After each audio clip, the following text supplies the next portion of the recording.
Have you ever wondered how we summarize and understand large data sets?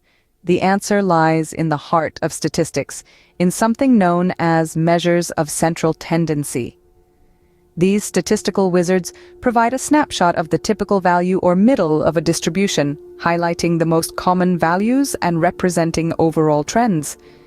They are the key to unlocking the secrets held within our data. Firstly, we have the mean, or as it's more commonly known, the average. This is calculated by adding up all the values in a data set and dividing by the number of data points.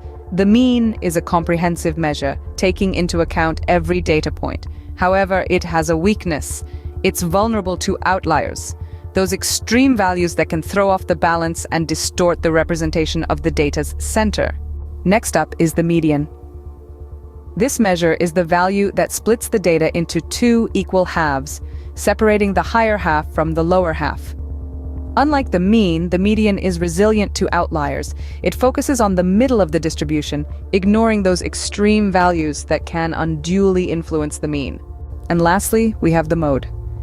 This is the most frequently occurring value in the dataset. It's a simple measure showing us the value that appears most often. The mode isn't affected by the order of the data or the presence of outliers, making it a reliable measure in its own right. But how do we decide which measure to use?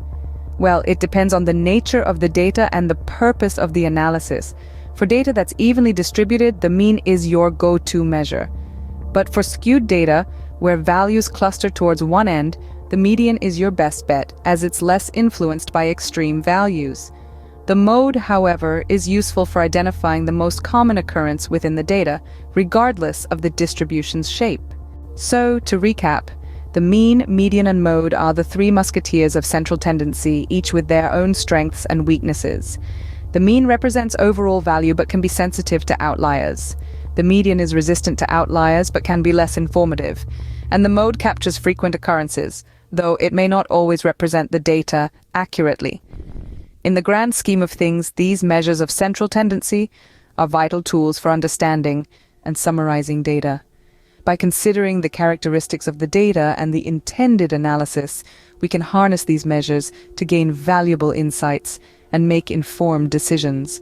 Remember, in the world of data, the center is where the magic happens.